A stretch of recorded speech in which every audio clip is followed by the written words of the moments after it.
शिव कथा कहती है प्रदोष के दिन प्रदोष काल में शिव जी के नाम का स्मरण प्रत्येक को कर लेना चाहिए। और एक नंदीश्वर शिव महापुराण से एक बात सीख कर जाइएगा। अगर आपको लग रहा है कि दुख समाप्ति नहीं हो रहा है, एक बीमारी से उठे दूसरी बीमारी में लग गए, फिर कोई दुख आ गया, फिर कोई दुख आ गया, फिर कोई तकलीफ आ गई, फिर कोई तकलीफ आ गई, बार बार आपको लग रहा है कि दुख पीछा ही नहीं छोड़ रहा, तो नंदीश्वर शिव महापुराण की कथा आपको कह रही है प्रदोष के दिन प्रदोष काल में 2 जगह दिए लगाना प्रारंभ कर दो। पहला बेलपत्री के वृक्ष के नीचे, पहला दिया प्रदोष काल में प्रदोष के दिन बेलपत्री के वृक्ष के नीचे, और दूसरा दिया अपने दरवाजे की चौखट के बाहर। मतलब अपन बाहर खड़े होंगे, अंदर की ओर दिया नहीं, बाहर की ओर।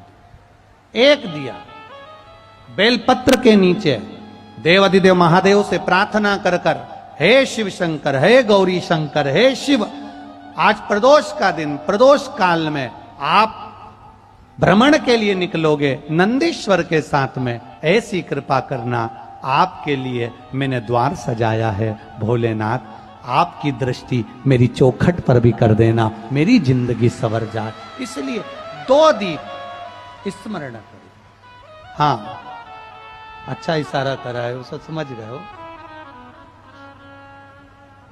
जिस दिए को आप लगाओगे प्रदोष के दिन प्रदोष काल में, एक दिया बेलपत्री के वृक्ष के नीचे लगाया है, और दूसरा दिया जब आप घर में प्रवेश करोगे तो राइट हैंड पर ही लगाएं। कौन से हैंड पर लगाएं? राइट हैंड पर। बहुत बहुत साधुवाद आपको दीदी, धन्यवाद, धन्यवाद दो। उन्होंने इशारा करके बताया कि दिया किस ओर लगाएं। कम से कम अपने को अंदाजा तो लग जावे ना दिया किस ओर लगना चाहिए। साधुवाद था, बहुत बहुत साधुवाद। इसको जागरूक श्रोता कहते हैं,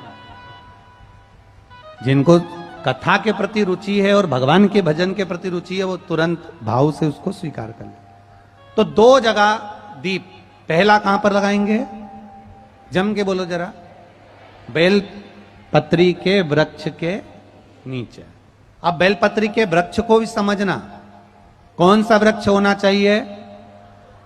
जो आप खड़े हो, दोनों हाथ ऊपर हो, उस हाथ तक भी उसकी पत्ती को स्पर्श ना हो पाए, मतलब उसकी छाया हमारे पूरे शरीर पर पड़े, तो बेलपत्री के वृक्ष की मूलता का आनंद है। जो छोटे बेलपत्री के वृक्ष होते हैं, छोटे छोटे जो पौधे होते हैं बेलपत्री के, इनको जल डालकर, खाद डालकर सिंचित करो, बड़ा करो, उनको पोषित कर कर, बड़ा कर कर कहीं अच्छी जगह उनको लगाओ। ये नहीं कि छोटी बेलपत्री के पत्ते तोड़ लो या छोटे से पौधे के पत्ते तोड़ लो, वो श्रेष्ठता नहीं है। शिव पुराण कहती है वृक्ष वो होना चाहिए जिसकी छाया हमारे ऊपर आए।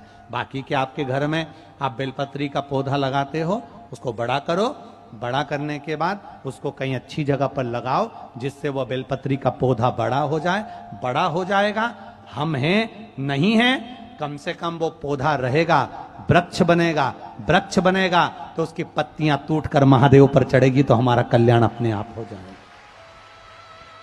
आप उसमें लगाइए, आप वो बेलपत्री के पौधे को बड़ा करिए, उसको लगाओ, वृक्ष हो बड़ा। तो पहला दिया कहां लगाएंगे? बेलपत्री के वृक्ष के नीचे। और दूसरा अपने घर में प्रवेश करते समय राइट हैंड में बाहर। शिव तत्व को धारण करो। कौन से दिन? जम जम के बोलो जरा। प्रदोष के दिन। कौन से समय? प्रदोष काल, शाम का जो समय हो, शाम का समय, प्रदोष काल का समय, भगवान को दीप प्रज्वलित कर दिया। शिव तत्व कह रहा है। नंदी ने शंकर भगवान से कहा, आपने वचन दिया था मेरे को, आपने मुझे वचन दिया था, आपने मुझे वचन दिया था भोलेनाथ कि प्रदोष के दिन, प्रदोष काल में नंदी तू मुझे जहां ले जाकर खड़ा कर देगा, उसके आसपास में जहां मेरी दृष्टि पड़ेगी, वो जो मांगेगा महादेव उसकी झोली खुशियों से भर देगा।